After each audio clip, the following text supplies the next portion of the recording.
नमस्ते, जय हिंद दोस्तों। कहानी की इस नई सीरीज़ में हम लेकर आए हैं आपके लिए एक और नई कहानी। दोस्तों, अगर अभी तक आपने हमारा चैनल सब्सक्राइब नहीं किया है तो प्लीज़ सब्सक्राइब कर लीजिए। ये कहानी राहुल और आरती की है, जो पटना शहर में रहते हैं। राहुल एक शांत और समझदार लड़का था। राहुल की उम्र 25 साल है, जिसे किताबें पढ़ने और गिटार बजाने का बहुत शौक था। राहुल गरीब परिवार से था। राहुल पटना यूनिवर्सिटी में बीकॉम का छात्र था।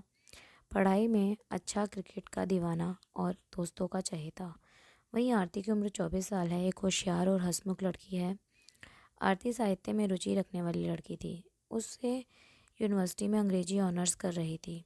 उनकी पहली मुलाकात लाइब्रेरी में हुई, जब राहुल एक किताब ढूंढ रहा था। आरती ने मुस्कुराते कहा, शायद तुम गलत सेक्शन में ढूंढ रहे हो। यहीं से बातों का सिलसिला शुरू हुआ। धीरे धीरे वो दोस्त बन गए।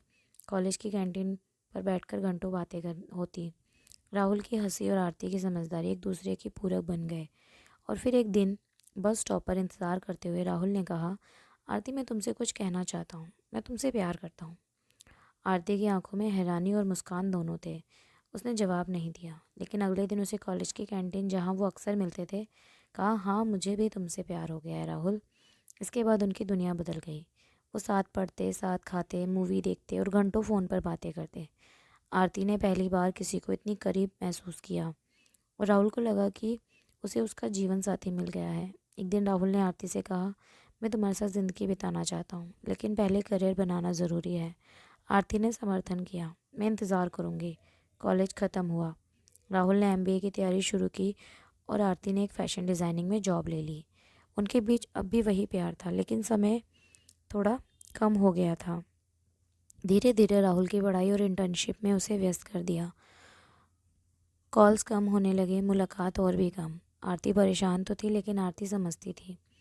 एक दिन उसने मैसेज किया कि क्या हम अब भी साथ हैं। राहुल ने तुरंत फ़ोन किया, हाँ पगली, सिर्फ ज़रा सा वक्त कम मिला है।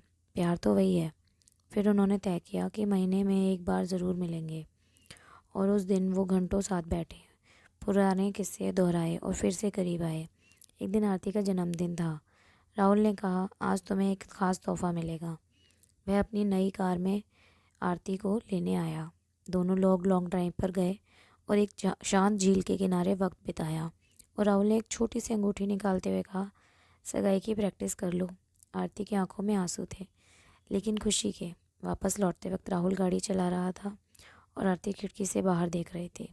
उन्होंने साथ बैठकर गाना गुनगुनाया, पर किस्मत को कुछ और ही मंजूर था। रात करीब 12 बजे जब वो घर लौट रहे थे, एक कार ने अचानक गलत साइड से टक्कर मार दी। राहुल ने कार घुमाने की कोशिश की, लेकिन बहुत देर हो चुकी थी। अगली सुबह आरती की आंख अस्पताल में खुली। उसके सिर पर पट्टी थी और वह घबराई हुई बोली, राहुल कहाँ है? किसी ने कुछ नहीं कहा। जब आरती को बाहर ले जाया गया तो उसने देखा राहुल के माता पिता और उसके माता पिता सफ़ेद कपड़ों में खड़े थे। राहुल अब इस दुनिया में नहीं था। वो एक पल में सब कुछ खो चुकी थी, अपना प्यार, अपना भविष्य, अपने सपने। हफ्तों तक आरती कुछ नहीं बोली। अस्पताल से छुट्टी के बाद भी वो घर के एक कोने में बैठी रहती, उसी अंगूठी को घूरती रहती जो राहुल ने उसे दी थी। एक दिन उसकी डायरी में एक चिट्ठी मिली जो राहुल ने उसी दिन के लिए लिखी थी। अगर कभी मैं तुमसे पहला चला जाऊं तो रोना मत, क्योंकि मैं उन पलों में रहूँगा जो हमने साथ जिए। तुम्हारी हंसी में, तुम्हारी हमारी हर जगहों पर, तुम्हारे दिल की धड़कन में, मैं हमेशा तुम्हारे साथ हूँ। आरती ने आंसुओं के साथ उस चिट्ठी को चूमा और धीरे धीरे अपने आप को संभालने लगी। वो जानती थी राहुल अब कभी वापस नहीं आएगा, लेकिन उसका प्यार, उसका सपना, उसकी यादें हमेशा ज़िंदा रहेंगी। प्यार कभी मरता नहीं है। वो इंसान की मौजूदगी से नहीं, उनकी यादों और एहसासों से ज़िंदा रहता है। कभी कभी अधूरी कहानियाँ भी सबसे खूबसूरत होती हैं। तो दोस्तों, ये कहानी आपको कैसी लगी, हमें कमेंट करके ज़रूर बताएं, और हमारे इस चैनल को सब्सक्राइब ज़रूर करें। और इस कहानी